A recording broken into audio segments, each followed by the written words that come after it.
ప్రియమైనటువంటి దేవుని బిడ్డలారా, ప్రభు పేరిట మీ అందరికీ వందనాలు తెలియజేస్తూ ఉన్నాను.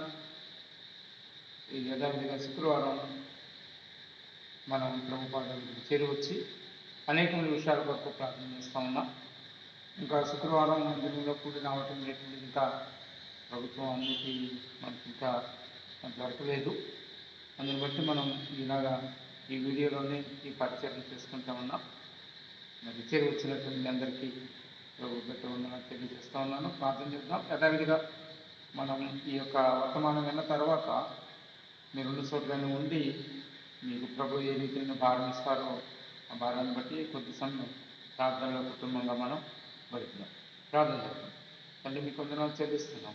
మంచి దేవుడు, నమ్మదగిన దేవుడు, ఇంతవరకు మీరు అనుగ్రహిస్తూ వచ్చిన మీ కృపలన్నిటి కొరకే ఉన్నాం. వారం అంతట్లో మీరు మాకు సాయం చేస్తూ వచ్చారు. ప్రభు దిన పరిచయలో కృపనిచ్చారు. ప్రభు మీరు అందరిని బట్టి మీకు వందనాలు చెల్లిస్తాం. యథావిధిగా మళ్ళీ ప్రతి శుక్రవారం మీ పాదాల దగ్గర సాగిపడుతున్నాం. సంఘంగా, కుటుంబాలుగా మాకు అనుగ్రహించిన నూతన అనుభవాలన్నిటి బట్టి ఉంటున్నాను. ఆ రీతిగా ఈ రాత్రి ఈ సన్నిధికి మేము చేరువచ్చాం. పాటలలో అదే రీతిగా వాక్య ధ్యానంలో వెంటనే మీ కృపను గురించి మమ్మల్ని ప్రోత్సహించమని కొన్ని అంశాల కొరకు మేము ప్రార్థన చేయడానికి మమ్మల్ని భారభక్తులు చేయండి. వందనాలు స్తోత్రాలు చెల్లిస్తాం. మా ప్రభు మా రక్షకుడు యేసుక్రీస్తు నామమున స్తుతించి ప్రార్థించి వేడుకొంచున్నాం తండ్రి. ఆమేన్.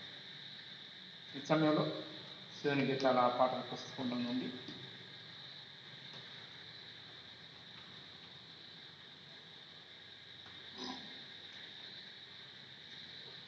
564వ పాట.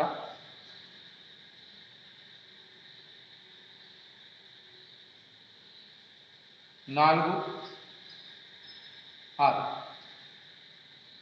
ఆరు 564వ పాట, పాత పుస్తకంలో 477, 4, 6 చరణాల పాట.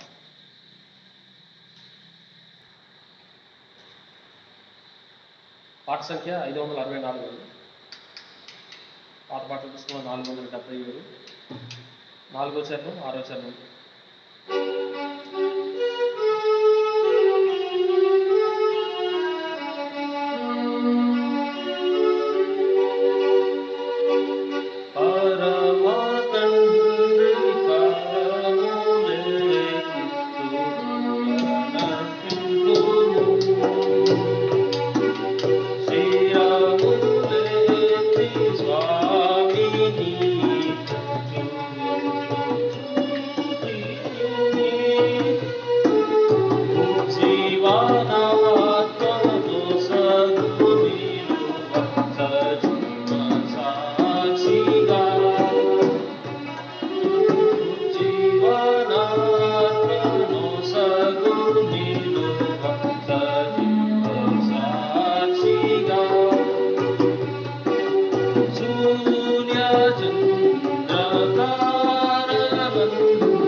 జీవమిచ్చితివి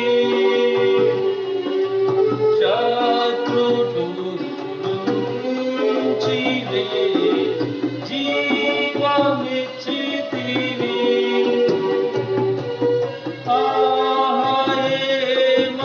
ఆహాయేమర్పింతుము నీకు ఉపకారములకై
పాట సంఖ్య 573 అండి. పాత పాఠం పుస్తకంలో 486 మొదటి చరణం 5వ చరణం బాబు. పాట సంఖ్య 573 పాత పాఠ పుస్తకంలో 486. కరుణానిధి మహాప్రభు యేసు కరుణానిధి మహాప్రభు యేసు నీవే సింహాసనశీలుడవైతి నీవే సింహాసనశీలుడవైతి కరుణానిధి మహాప్రభు యేసు కరుణానిధి మహాప్రభు యేసు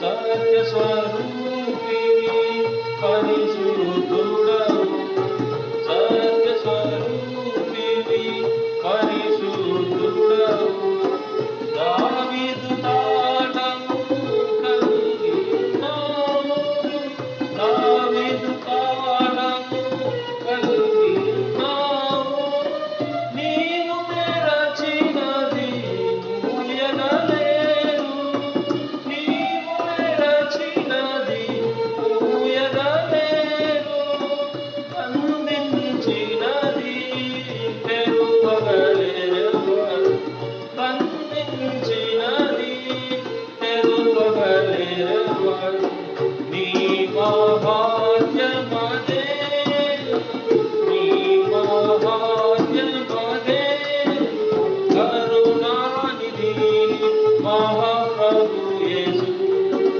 కరుణానిధి మహాప్రభు యేసు ఎల్లరూ ప్రభుని స్తుతించెదరు ఎల్లరూ ప్రభుని స్తుతించెదరు సాగిల పడెదరు కృతజ్ఞులై సాగిల పడెదరు కృతజ్ఞులై ఆశ్చర్య క్రియలు చేసి వంచు ఆశ్చర్య క్రియలు చేసి వంచు ప్రభువా నీవే అగమ్యుడవంచు ప్రభువా నీవే అగమ్యుడవంచు నిన్ను కొనియాడెదము నిన్ను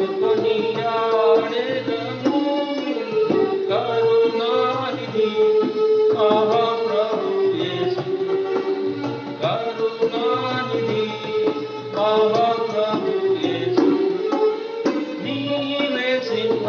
సింహాసనసీనుడవైతివి, నీవే సింహాసనసీనుడవైతివి. కరుణానిధి మహాప్రభు యేసు, కరుణానిధి మహాప్రభు యేసు.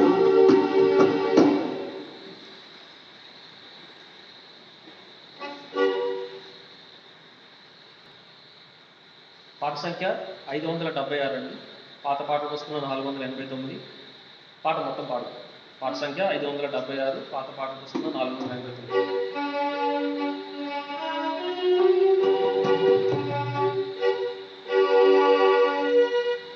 ఆశీర్వాదము మా మీద వర్షింపజేయుమీశా, ఆశతో నమ్మియున్నాము నీ సత్య వాగ్దానము. మహిమీద బ్రహ్మరించుము దేవా, బ్రహ్మర ప్రేమవర్షం బ్రహ్మరించుము దేవా. ఓ దేవా పంపింపవయ్యా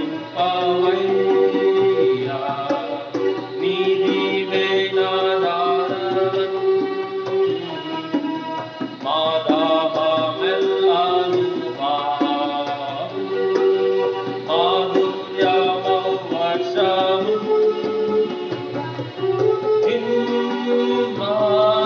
మహిమీద కృమరించుము దేవా, బ్రహ్మర ప్రేమవర్షం కృమరించుము దేవా. మా మీద కురియుచుమీశా ప్రేమ ప్రవాహములను, సమస్త దేశము మీద క్షామము పూనట్లు. మహిమీద కృమరించుము దేవా, బ్రహ్మర ప్రేమవర్షం కృమరించుము దేవా. ఈనాడే వర్షింపుమీశా నీ నిండు దీవెనలను, నీ నామమందురెడి ఉన్నతి ప్రార్థింతుము.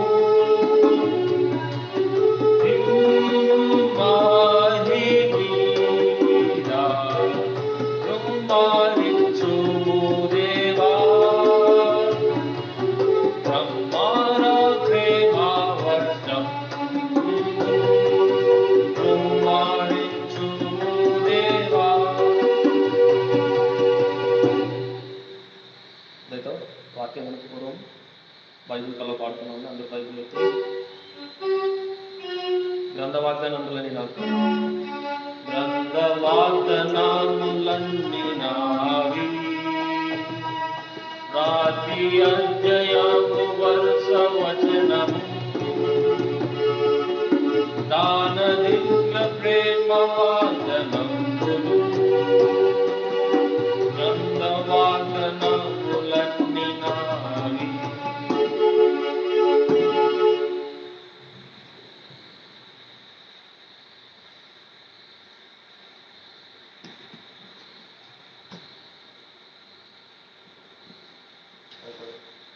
ఈ యొక్క రాత్రికాల సమయంలో ప్రార్థన కూర్చొని మనందరం దేవుని యొక్క మాటల ద్వారా కొద్దిసేపు ప్రోత్సహింపబడి ప్రార్థన చేయనట్లుగా దేవుడు మన మధ్య కొన్ని మాటలు తీసుకుని వచ్చినాడు. కాబట్టి వాక్యానికి ముందుగా చిన్న ప్రార్థన చేస్తాం. ప్రేమ గల పర్లోక తండ్రి, కృపగలిగిన ప్రభా, యొక్క బిడ్డల మధ్య నిలబడి ఉంటుందిగా దాన్ని మరుగుపరుచుకుంటూ మీరు ఏ మాటలు అయితే సెలవిచ్చున్నారో ఆ మాటలను ప్రభావం కొద్దిసేపు కొద్ది మాటలు ప్రోత్సాహకరంగా ఉండాలి. మీరు ప్రభు నన్ను వాడుకోమని అడుగుతూ ఈ యొక్క మాటల ద్వారా ప్రభు ఆదరింపబడి మీ యొక్క ధైర్యంగా ప్రార్థన చేయడానికి మనం కృపల్పమని అడుగుతూ యేసుక్రీస్తు వారి నామములో యొక్క ప్రార్థన అడిగి వేడుకుంటున్నాను తండ్రి. దేవులారా, ఈ యొక్క రాత్రికాల సమయంలో కొద్దిసేపు కొన్ని మాటలు మనం ప్రార్థన కూడింటుగా ప్రోత్సహించబడినట్లు కొద్ది మాటలు మనం దాని కొరకు నిర్గమాకాండం 33వ అధ్యాయం. నిర్గమాకాండం 33వ అధ్యాయం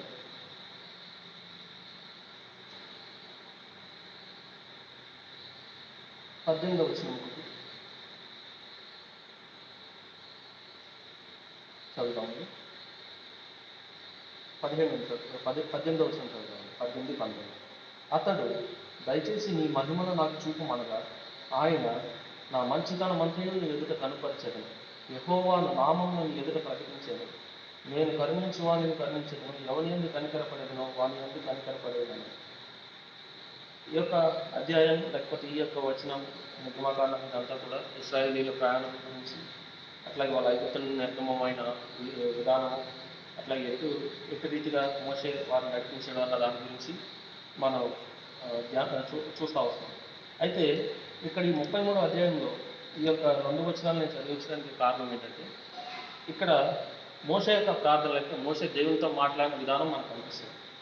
మనం జాగ్రత్తగా గమనిస్తే అసలు మనం ప్రార్థనకి కూడి వచ్చి ఉంటుంది. అసలు ప్రార్థనల గురించి ఒక చిన్న మాట చెప్పాలని నేను ఆశపడుతున్నాను. ఏంటంటే, దేవుడు ఎప్పుడు కూడా మన ప్రార్థనకి జవాబు ఇన్స్టెంట్ జవాబు అన్నారు. అంటే మనం చూడండి, రెడీమేడ్ బట్టలు కొనుక్కోవడానికి వెళ్తే ఆల్రెడీ మనకు రెడీమేడ్గా కుట్టేసి పెట్టి ఉంటాయి. అలాగా మనం ప్రార్థించినప్పుడు దేవుడు ఎప్పుడు కూడా మన ప్రార్థనకి జవాబు అట్లాగా తయారు చేసి పెట్టి మనం వెళ్ళి తీసుకునే విధానంలో ఉండదు. దేవుడు ఏం చేస్తాడంటే, ఆ యొక్క సమస్యకి లేకపోతే మనం ప్రార్థన చేస్తున్నాం, దేని గురించి అయితే ప్రార్థన చేస్తున్నామో ఆ అక్కడికి లేకపోతే ఆ పరిస్థితికి ఒక పరిస్థితిని కల్పించేవాడు కూడా. ఆ యొక్క పరిస్థితిలో దేవుడు ఆ యొక్క సమస్యకి జవాబును చూపించే విధానం ఉంటుంది. ఉదాహరణకు మనం చూసుకుంటే, యోనా ప్రార్థన చేశాడు, నన్ను సముద్రంలోకి పడవేయండి అని అన్నాడు. సముద్రంలోకి పడవేసిన తర్వాత ఆ పడిపోతున్న సమయంలో యోనా ప్రార్థిస్తాడు. అక్కడ యోనాని దేవుడు వెంటనే రక్షించలేదు. దేవుడు రక్షించడానికి ఏం చేశాడంటే, దేవుడు తలుచుకుంటే యోనాను వెంటనే కింద నీళ్ళలో పడకుండానే బయటకు తీసేది. కానీ ఏం చేశాడంటే, ఒక చేపను సిద్ధపరిచి చేప కడుపులోకి యోనాను తీసుకెళ్ళి. అలాగే ప్రతిసారి కూడా మనం చూస్తే ఏదైనా ఒక సమస్య కూడా మనం వెళ్తున్నప్పుడు, ప్రభు నన్ను ఈ సమస్యని తొలగించమన్నప్పుడు, లేకపోతే ప్రభు నాకు ఒక సమస్య ఉంది అన్నప్పుడు దేవుడు ఏం చేస్తాడు, ఒక తుఫాను లాంటి పరిస్థితి మనకు కల్పించినప్పుడు ఆ యొక్క పరిస్థితిలో మనకు ప్రశాంతత కల్పించేవాడు. అంటే ఒక పరిస్థితిని, ఒక వాతావరణాన్ని మనకు సృష్టిస్తాడు మనం ప్రార్థన చేసినప్పుడు. ఆ వాతావరణంలో మనం దేని గురించి అయితే ప్రార్థన చేసామో దాని యొక్క జవాబు ఉంటుంది. ఉదాహరణకి ఇప్పుడు మనకి కోపం రాకూడదు, ప్రభు నా కోపం తొలగించండి అని మనం వాళ్ళ ప్రార్థన చేస్తే దేవుడు ఒక మంత్రం వేసినట్టు మన కోపాన్ని తగ్గించాడు. ఆ కోపంలో దేవుడు మనకి తోడుగా ఉండి మనల్ని ఎట్టి రీతిగా విడిపించాలి అన్న దానికి ఏం చేస్తాడంటే, ఒక కోపం వచ్చే పరిస్థితి అక్కడ కలుగుతూ ఉంటుంది. ఆ యొక్క పరిస్థితిలో దేవుడిని తీసుకువెళ్తున్నప్పుడు దేవుడు నీకు తోడుగా చెప్తా ఉంటాడు, నువ్వు ప్రార్థన చేసే విధానం, నువ్వు దేని గురించి అయితే ప్రార్థించో ఆ సమస్య నీ ముందు వస్తుంది. ఇప్పుడు నువ్వు దీనిని ఎదుర్కోవాలి. ఎదుర్కొన్నప్పుడే మనకు ఆ సమస్యను బయటపడే విధానాన్ని దేవుడు చూపిస్తాడు. కాబట్టి ఎప్పుడు మన ప్రార్థనకి జవాబుని ఇన్స్టెంట్గా ఎక్స్పెక్ట్ చేయదు. ఇన్స్టెంట్గా అంటే ఏదో వడ్డించి పెట్టినప్పుడు, సపోజ్ ఇప్పుడు మనకి జ్వరం లేకపోతే ఒక సమస్య ఏదో కలిగి, ఆ సమస్యకి దేవుడు ఏం చేస్తాడంటే దాన్ని ట్రీట్ చేసే విధానం లేకపోతే దానికి తగిన పరిస్థితులు కల్పిస్తాడు. మనం ఆ సమస్యని మనం బయటకు వచ్చే పరిస్థితులు కల్పిస్తాడు. ఆ పరిస్థితుల ద్వారా మనం బయటకు వస్తాం. అంతేగాని నాకు ఇప్పుడు డబ్బులు కావాలి అనుకోండి, లేకపోతే ఆ డబ్బులు కావాలంటే దేవుడు పైన డబ్బులు కురిపించాడు, దానికి తగ్గట్టు మనకి ఏదో ఒక పని ఇస్తాడు. ఆ పని మనం చేయడం ద్వారా దాని ప్రతిఫలం మనకు వస్తుంది. అంటే ఎప్పుడు కూడా ప్రార్థన అన్నది దేవుడు ఎప్పుడు కూడా ఆయన స్వభావానికి విరుద్ధంగా లేకపోతే ఆయన సృష్టించిన సృష్టికి విరుద్ధంగా దేవుడు ఎప్పుడు కూడా దేన్ని కూడా అనుమతి. కాబట్టి మనం ప్రార్థన చేయడానికి వచ్చినప్పుడల్లా మనం ప్రార్థన చేసినప్పుడు ఆ పరిస్థితి దేవుడు అటువంటి పరిస్థితిని కల్పిస్తాడు. ఆ పరిస్థితిలోనే మనల్ని దానికి ఒక జవాబును కూడా దేవుడు అనుగ్రహిస్తాడు. ఓకే, ఇక్కడికి వచ్చేటప్పటికి ఇక్కడ మనం చూసింది ఏంటంటే, ఈ 33వ అధ్యాయంలో దేవుడు యెహోవా దేవుడు మోషేతో ఏం చెప్తారంటే, ఇశ్రాయేలు ప్రజలు లోపండంలోని ప్రజలు వాళ్ళని సంహరిస్తాను ఇవన్నీ మాట్లాడతారు. అక్కడ మనకి జాగ్రత్తగా గమనిస్తే 2 ప్రార్థనలు కనిపిస్తాయి. ఒకటి 12వ వచనం నుండి 16వ వచనం మధ్యలో వరకు ఒక ప్రార్థన ఉంటారు. తర్వాత 17వ వచనం నుండి 19వ వచనం మధ్యలో ఇంకొక ప్రార్థన. అంటే ఇది వేళ ఎందుకు నేను తీసుకున్నానంటే ఈ 2 ప్రార్థనలు అన్నవి చాలా మన జీవితాల్లో అవసరమైనవి. ఒకటి ఏంటంటే 12వ అధ్యాయం 16వ వచనం, లేకపోతే ఆ ముందు చూస్తే 12వ వచనం నుండి చూస్తే 33వ అధ్యాయం 12వ వచనం నుండి 16వ వచనం వరకు చూస్తే మోషే యెహోవాతో మాట్లాడడం లేకపోతే ప్రార్థన ఏం చేస్తున్నట్టు ఎవరి గురించి చేస్తుందంటే తనతో పాటు ఉన్న ప్రజల గురించి ప్రార్థన చేస్తాడు. ఏమంటున్నాడు?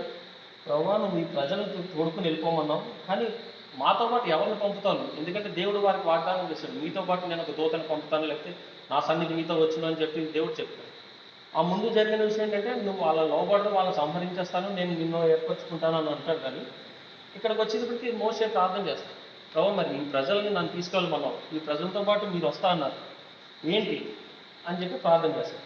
అయితే ఎప్పుడు కూడా ఒకటి మనం గుర్తుపెట్టుకోవాల్సిందంటే దేవుడు ఏ ప్రార్థనకైనా సరే ఆయన ఒక కార్యం చేయబోతున్నప్పుడు కంపల్సరీగా ఒక వాగ్దానం అన్నది అనిపిస్తుంది. మన యొక్క ప్రార్థనలకు ఎప్పుడు కూడా జవాబు వస్తుందంటే జవాబుకి ముందు ఒక వాగ్దానం అన్నది స్పష్టంగా దేవుడు అనిపిస్తాడు. ఇక్కడ 12వ వచనంలో వాళ్ళు మోషే చేసిన ప్రార్థనకి 14వ వచనంలో దేవుడు ఒక వాగ్దానం ఇస్తాడు. చూడండి, మోషే 12వ వచనంలో ఏం చెప్తాడంటే, యెహోవా ఇట్లా చూడు, ఈ ప్రజలను తోడుకుని పొమ్మని నీవు నాతో చెప్పుచున్నావు, కానీ నాతో ఎవరిని పంపేదో అది నాకు తెలుపులేదు అని చెప్పి ప్రార్థన చేసినప్పుడు 14వ వచనం అందుకు ఆయన నా సన్నిధి నీకు తోడుగా వచ్చును, నేనే నీకు విశ్రాంతి కలిగజేశాను. అంటే దేవుడికి ప్రార్థన చేశాడు, లేకపోతే ఆ ప్రార్థనకి జవాబు ఏంటి, ఒక వాగ్దానం ఏమి ఇచ్చాడంటే నా సన్నిధి నీతో పాటు వస్తుంది అని ప్రార్థన చేశాడు. అయితే సరిపోయింది కదా, మోషే ప్రజలు తోడుకుని వెళ్తున్నాడు, తనతో పాటు దేవుని సన్నిధి వస్తారని అన్నాడు, ఇంకా మోషే ఆగిపోవచ్చు కదా. కానీ ఇంకా అక్కడ ఎష్యూరెన్స్ గురించి, అంటే ఇంకా నిశ్చయిత గురించి మోషే ఏమని ప్రార్థన చేశాడు చూడండి. నీ సన్నిధి రాని ఎడల ఇక్కడ నుండి మమ్మల్ని తోడుకుని పోకు. అంటే నీ సన్నిధి వస్తానన్నది కాబట్టి ఓకే, నీ సన్నిధి రాకపోతే మమ్మల్ని ఇక్కడ నుండి తోడుకుని వెళ్ళదు అని అన్నాడు. ఎందుకు? ఆయన చేసిన ప్రార్థనకి అల్టిమేట్ అంటే పర్యవసానం చివరిలో ఏం కావాలని కోరుకున్నట్లు ఆ యొక్క ప్రార్థన యొక్క రిజల్ట్, లేకపోతే ఆ ప్రార్థన యొక్క భావం, లేకపోతే పూర్తి అర్థం ఏమొస్తుందంటే చివరిలో చూడండి 16వ వచనం చూడండి, నా ఎడలను నీ ప్రజలను నీ కటాక్షం కలిగినదని దేని వల్ల తెలియబడి నీవు మాతో వచ్చిన వల్లనే కదా, అట్లు మేము అనగా నేనును నీ ప్రజలను భూమి మీద ఉన్న సమస్త ప్రజలలో నుండి ప్రత్యేకింపబడదమని ఆయనతో చెప్పారు. అంటే ఆయన ఉద్దేశం ఏంటంటే దేవుడికి ప్రార్థన చేసినప్పుడు దేవుడు మాతో వస్తే, దేవుడు ఆ జనాంగంతో పాటు వచ్చినప్పుడు వాళ్ళ పాలు తేళ్లు ప్రవహించే దేశాన్ని స్వాధీనపరచుకుంటారన్న ఆలోచనతో అక్కడ మోషే ప్రార్థన చేయలేదు.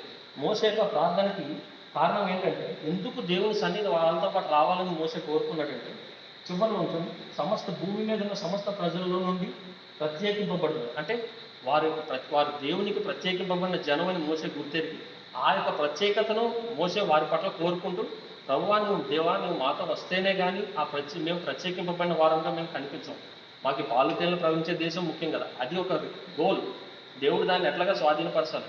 కానీ ఆయన ప్రార్థనలో దాని వెనకాల ఉన్న ఆలోచన ఏంటంటే మేము ప్రత్యేకింపబడిన వారు, ఈ ప్రత్యేకతను మేము చివరిదాకా కొనసాగాలంటే దేవుని సన్నిధి మాతో రావాలి. ఆ విధానంలో మనం ఆలోచన చేస్తే ఇవాళ మనం ప్రార్థన చేస్తున్న ప్రతి అవసరతలోనూ లేకపోతే ప్రతి దానిలోనూ మనం అసలు మన యొక్క ప్రార్థనకి లేకపోతే ఒక ఫైనల్ రిజల్ట్, లేకపోతే ఫైనల్గా మనం ఏం ఆలోచిస్తున్నాం, ఈ యొక్క దేవునికి మనం ఒక విషయం గురించి మొరపెడుతున్నాం. ఆ మొరపెట్టినప్పుడు దేవుడు ఆ బహుమతి ఇస్తున్నాడు, లేకపోతే మనం చేసిన అక్కానికి జవాబు ఇస్తున్నాడు.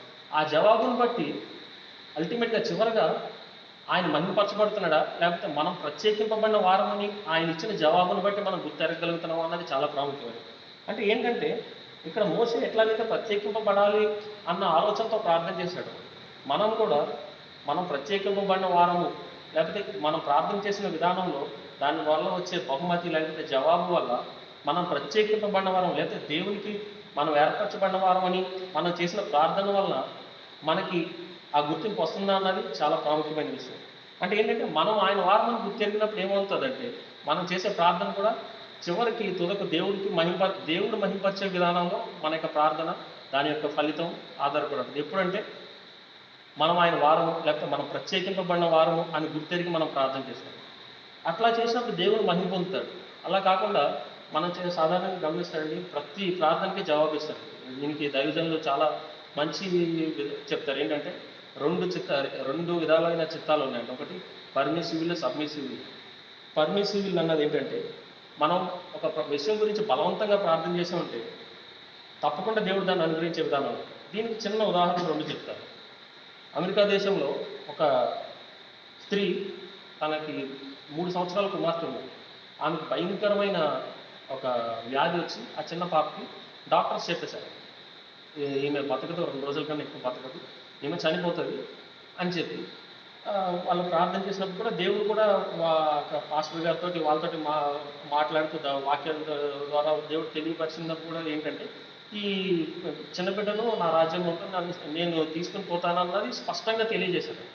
అయితే ఆ తల్లి మనసు ఏం చేసిందంటే, ఆమె దేవుడితో పోరాడిందంటే, దేవుడు నాకు ఇచ్చి తీసుకోవడం అంటే ఆ దేవుడు ఇదా, ఆ దేవుడు ఎట్లాంటి దేవుడు నాకొద్దు అని చెప్పి బలవంతంగా పోరాడి, అంటే అక్కడ ఏమైతే చివరికి బ్రతికించాడు దేవుడు. బ్రతికించిన తర్వాత ఆమె 13 సంవత్సరాలు వచ్చేటప్పటికి ఆమె యొక్క లోకంలో కలిసిపోయి భయంకరమైన జీవిత విధానంలో జీవిస్తూ 16 సంవత్సరాలు వచ్చేటప్పటికి ఏ విధంగా లోకంలో చెడిపోవాలో ఆ విధంగా చెడిపోయి ఉరి వేసుకుని చనిపోయింది.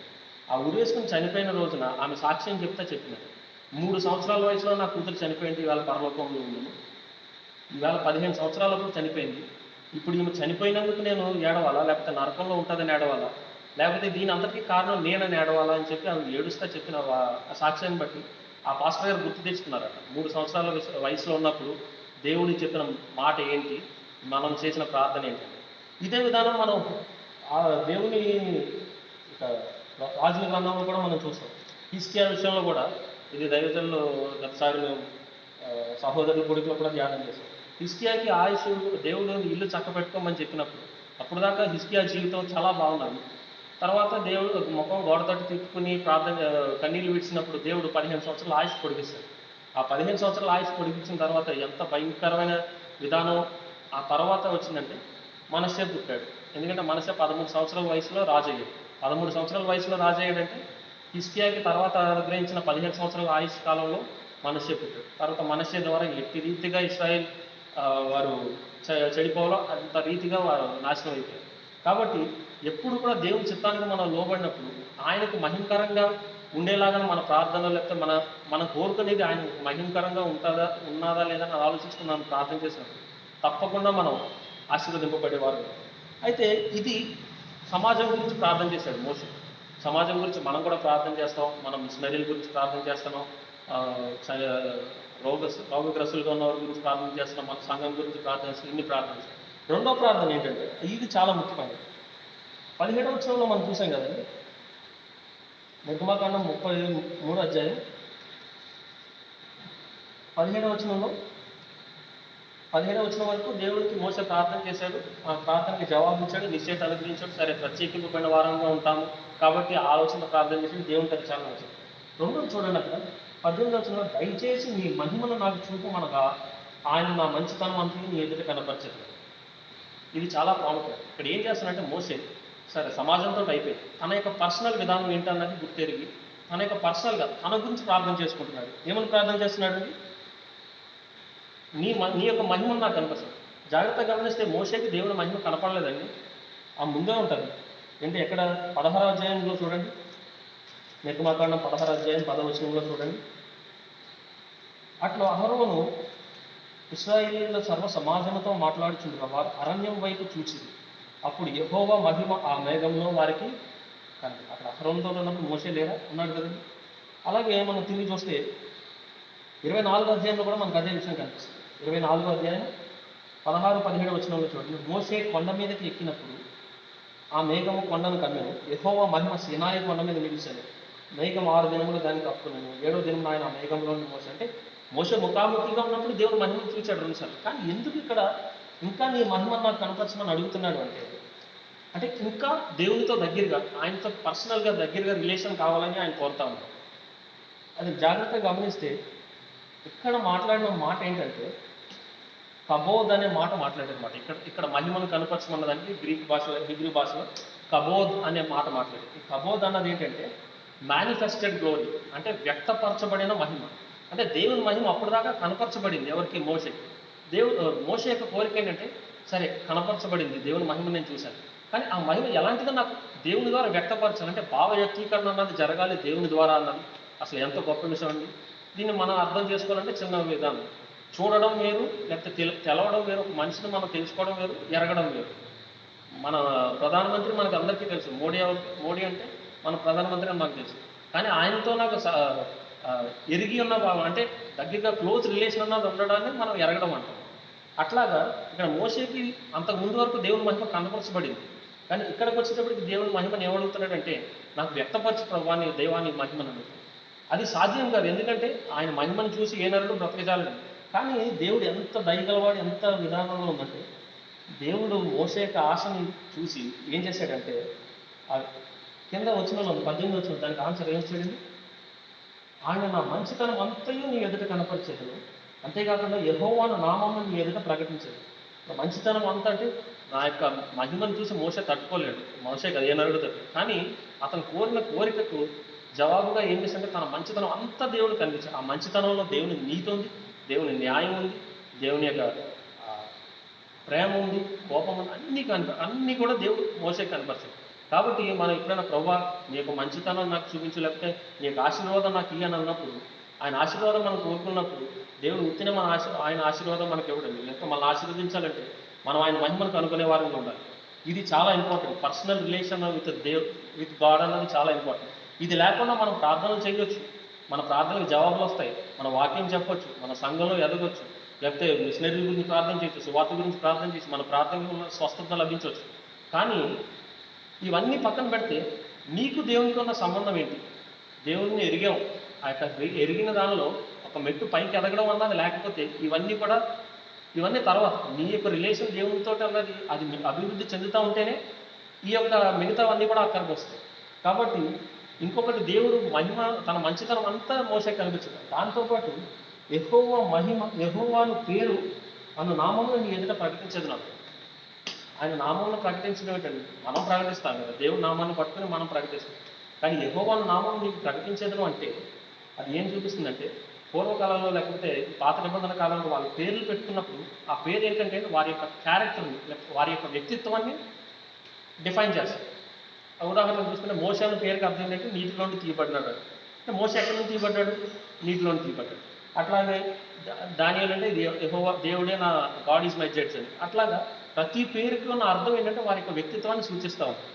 అట్లాగా యెహోవాను నామమును నీకు ప్రకటించేదను అంటే అర్థం ఏంటి, ఆయన పేరులో ఆయన యొక్క వ్యక్తిత్వం ఏంటో అన్నది మోషేకి చూపిస్తాను అని చెప్పి దేవుడు ఇచ్చాడు. అంతకన్నా ఆశీర్వాదం ఏముందండి.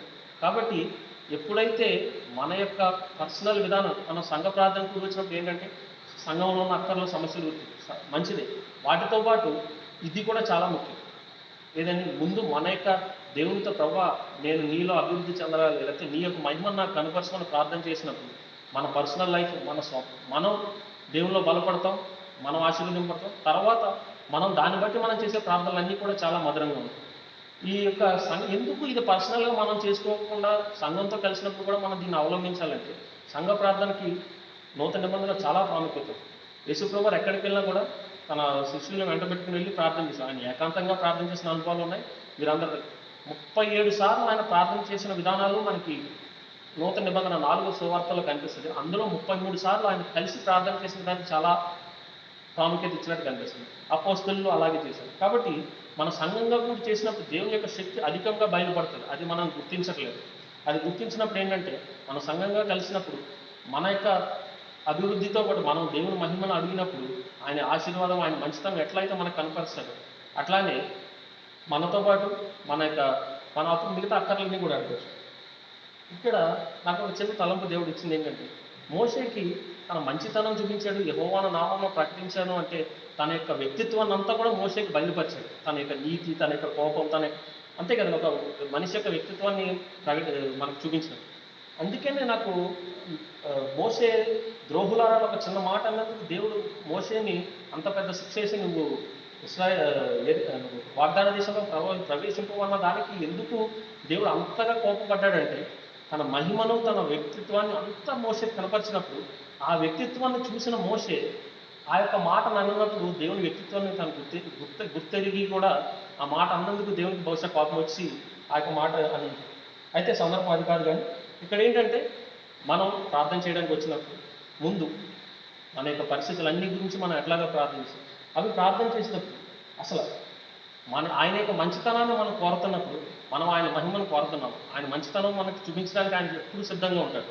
ఆయన మొరపెట్టి వారందరికీ ఆయన నిజంగా సమీపస్తుడిగా ఎట్లయితే ఉన్నాడో ఆయన యొక్క మంచితనం మనకు చూపించాలని ఆశపడుతున్నాడు. ఆయన మంచితనం మనకు అనుగ్రహించడానికి ఇష్టపడుతున్నాడు. అయితే మనం దానికి ముందుగా మోసే చేసినట్టు ఆయన మహిమను మనకు చూపించమని అడుగుతున్నాం. ఆయన మహిమ గురించి మనం కోరుతున్నామా అన్నది చాలా ప్రాముఖ్యం. దాంతోపాటు రెండోది, ఆయన మహిమను మనం కోరినప్పుడు ఆయన మంచితనం అంతా మనకు కనపరుస్తుంది. అట్లాగే సమాజం కొరకు ప్రార్థన చేసినప్పుడు మన యొక్క ప్రార్థనలో ఆయన మహిమ పరచబడుతున్నారా అన్నది కూడా మనం ఆలోచించి ప్రార్థన చేసినప్పుడు దేవుడు తప్పకుండా మన ప్రార్థనలకు జవాబు ఇచ్చేవారుగా ఉంటారు. ఆ జవాబులు సంతోషకరంగా సంతృప్తికరంగా ఉండేలాగా. కాబట్టి ఆ విధానంలో మనం ప్రార్థన చేద్దాం. అంతేకాకుండా ఇంకొక చిన్న దేవునికి మన ప్రార్థనలో ఒకటి మనకి పురుకలుపుగా ఉండడానికి ఒక చిన్న ఉదాహరణ, మనం ప్రార్థన చేసినప్పుడు మన ప్రార్థనకి తప్పకుండా జవాబు వస్తుంది. ఆ యొక్క ప్రార్థన అన్నది కూడా మన యొక్క విశ్వాసం మీద డిపెండ్ అయి ఉంటుంది. మన యొక్క విశ్వాస పరిమాణం ఎంత ఉందో దాన్ని బట్టి మనకు ప్రార్థనకు వచ్చే జవాబు ఉంటుంది. కాబట్టి ఆ విధానంలో మనం విశ్వాసం కలిగి ఆయన యొక్క మంచితనాన్ని మనం అపేక్షించాలని కోరుకుంటే ఆయన యొక్క మహిమను మనం ఆయన మహిమ గురించి మనం ప్రార్థన చేసేవారు ఉంటూ దేవుడిని ప్రార్థించాలి. దేవుడి వాక్యం గురించి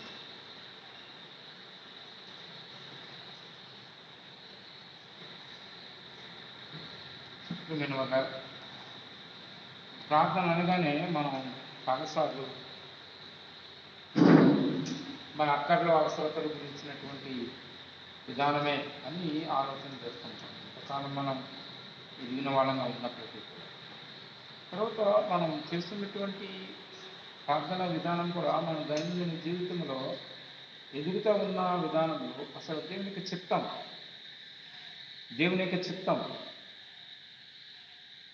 దేవునికి ఇష్టమైంది, దేవుడు చేసిన కార్యం చాలాసార్లు మనం బలవంతమైనటువంటి విధానంలో దేవుని దగ్గర నుండి అడగటానికి ఆలోచన. దానివల్ల ఎంత నష్టమో అనేటువంటిది మనం ఆలోచన చేయాలి. మంచి చక్కటి ఉదాహరణ చెప్పారు. 3 సంవత్సరాల వయసులో నేను నా రాజ్యంలో తీసుకువెళ్తాను అంటే వాళ్ళు పోరాడు. ఇవాళ మనం చేసేది కూడా అలాగే ఉంటుంది. ఆత్మీయ విధానంలో మనం ఎదుగుతున్న కారణాలను బట్టి మనం చేసింది తప్ప ఇలా అడగకుండా ఉండవలసిందే, ఇలా చేయకుండా ఉండవలసిందే అనేటువంటి తలంపులు చాలాసార్లు మనకి ఎదురైనటువంటివి ఉంటాయి. ఎందుకంటే మనం రక్షించబడిన వాళ్ళగా దేవుని ఆత్మ కలిగిన వాళ్ళగా ఉన్నాం. ఆ తర్వాత మనం దాన్ని సరి చేసుకుందామంటే చాలా దూరం వచ్చేస్తాం. తర్వాత ఏం చేయటానికి మిగులుతుంది దాని యొక్క ఫలితాన్ని అనుభవించడం తప్ప. నా జీవితంలో కూడా చాలా కొన్ని అనుభవాలు ఎదిగిన వాడుగా గత కాలంలో ఉండే నేను ఎదిగిన వాడు ఉన్నాను.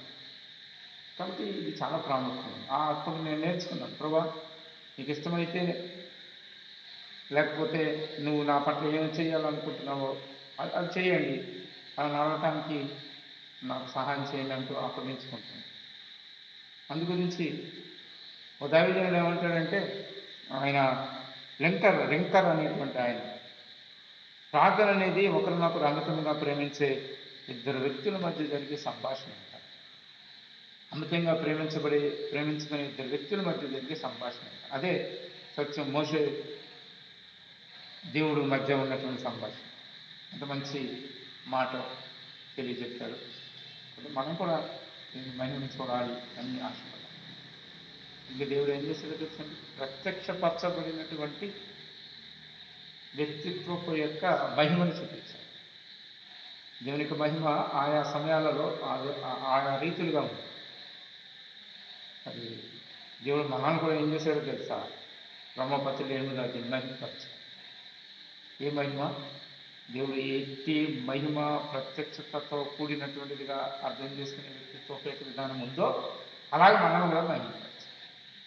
ఇప్పుడు చదివినటువంటి 33వ అధ్యాయం చదివినటువంటి మాటను ఆలోచన చేసి నీ ప్రార్థన ఎప్పుడైనా ప్రభా ఈ రీతిగా నేను ఉండాలా, ఈ రీతిగా నన్ను నిలిచిపెట్టుకోవడానికి ప్రార్థన చేశాను.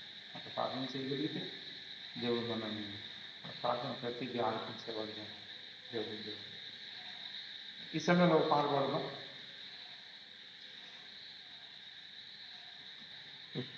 550 పాట 463 దేవుని గీతాల్లో ఉండి ఒక దేవుని దాసు తన ఆశ ప్రార్థన చేస్తూ ఉన్నాడు. తను ఎలా ఉండాలంటే మనం కూడా ఆ రీతిలో ప్రార్థన పాట కాదు కానీ మనం ఆలోచన చేస్తే ఇంకా బాగుంటుంది. మొదటి చరణం చివరి చరణం.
ప్రియమైనటువంటి దేవుని బిడ్డలారా, ప్రార్థనకు వెళ్దాం. ప్రార్థన అన్నప్పుడు గమనించండి, కలిసి చేరువచ్చినప్పుడు వ్యక్తిగత యొక్క ప్రార్థన వేరు, సంఘంలో చేరువచ్చి చేస్తున్నప్పుడు ప్రార్థన వేరు. ఇది గుర్తించాలి. మోషే సంఘపు యొక్క సమాజపు క్షేమం కొరకు ఎలా ప్రార్థన చేశాడో వ్యక్తిగతంగా ఎలా ప్రార్థన చేశాడు. ఈ రెండింటిని ఆలోచన చేస్తూ ప్రార్థన. దేవుడు నిన్ను మహిమపరచాడు, నన్ను మహిమపరచాడు. ఆ మహిమ ప్రత్యక్షపరచబడుతుంది. దానికి వచ్చే అడ్డులు దేవుని చిత్తాన్ని నెరవేర్చడానికి, ఎట్టి మూల్యమైన చెల్లించడానికి సిద్ధపాటు కలిగిన వాళ్ళం మనం. కాబట్టి ఆలోచించి, బయట ఎన్నో పరిస్థితులు ఉన్నాయి, మన సంఘాలు కూడా ఉన్నాయి, అందరి కొరకు ప్రార్థించండి. ముఖ్యంగా సూర్యబాబుల కుటుంబం కొరకు కూడా ప్రార్థన చేయండి. ఆయన మరి బుధవారం నాడు వచ్చారు కుటుంబంతో కలిసి, మేము కూడా దర్శించాం. దేవుడు వాళ్ళ బలపరిచి ముందుకి బలవంతులుగా కొనసాగిపోయేలాగా మా కుటుంబం కొరకు ప్రార్థన చేయండి. మీకు తెలుసు బలహీనలు ఉన్నారు, వారి కొరకు ప్రార్థన చేయండి. ఈ కరోనా వైరస్లో బిడ్డలందరూ బయటకు వెళ్తూ ఉన్నారు, వారి పనులు బాధ్యతలు ఉన్నాయి. వాటన్నిటిలో ప్రభు దిన పరిచర్య కొరకు అన్నిటి గురించి వారితో ప్రార్థన చేయండి. తప్పని దేవుడు తన చిత్తాన్ని మన పట్ల, సీఎం పట్ల నెరవేర్చారు. ప్రార్థన. తండ్రి మీకు వందనాలు చెల్లిస్తున్నాను. రాత్రి గురించిన మంచి సమయాన్ని బట్టి మోషే ఎట్లా ప్రార్థన చేశారు, తను ప్రార్థన చేయటానికి మమ్మల్ని సిద్ధపరచు. మరి మీరేదైతే మహిమ కలిగిన వాడు ఉన్నారు, ఇది ప్రత్యక్షపరచబడినటువంటి మహిమ, ఇది తెలియచేయబడే విధంగా ఉన్నటువంటి మహిమ మోషే చూశారు. మీరు ప్రత్యక్షపరిచి తెలియచే అందులో మమ్మల్ని కూడా అదే విధానంలో మహిమపరిచి అది మేము ప్రత్యక్షపరిచి ఈ భూమి మీద మేము కూడా ఈ పిల్లలుగా జీవించడానికి సహాయం చిన్న సీఎం పట్ల దాని కార్యాలు ప్రతి కుటుంబాన్ని జ్ఞాపకం చేసుకుంటూ ఉంటాం. ప్రభుత్వం పరిచయం మరొకసారి మీ పాదాలు సాగి విడుదలైన వారు రావడానికి కోరుకున్నాం. మేము ముఖ్యంగా ప్రభావ సూర్యబాబుని కుటుంబం కొరకు ప్రార్థన చేస్తాం. తన కుటుంబాన్ని ధైర్యపరచండి. ఈ సమయంలో ప్రభావ ఈ యొక్క కరోనా దీనిలో భయంకరమైన దాని నుండి ప్రపంచం మా తూర్పుగోదావరి కాకినాడ పట్టణ ఆంధ్రప్రదేశ్ కేసులు పెరిగిపోతూ ఉన్నాయి. మరి అనేక మంది పెద్ద పెద్ద డాక్టర్స్ వాళ్ళు కూడా ప్రాణాలు పోగొట్టుకుంటారు. దీని కృప మాకు అనుగ్రహించండి. దీని మంచి కాలం మీకు మహిమ తీసుకొచ్చేవారు మమ్మల్ని సిద్ధపరిచి మహిమ గంట ప్రభావం మీకు వచ్చేది మా ప్రభు మా రక్షకుడు యేసుక్రీస్తునామమున స్తుతించి ప్రార్థించి వేడుకొంచున్నాం తండ్రి. మనలో పారిశ్రామికములు మన శక్తి చొప్పున మనం అడుగు వాటన్నిటికంటే ఊహించి వాటన్నిటికీ అత్యధికముగా ఇచ్చే శక్తి గల దేవుని ప్రభువు యేసుక్రీస్తు వారి మూలంగా మహిమ ప్రభావములు తరతరములు కలుగును గాక. ఆమేన్. నీవు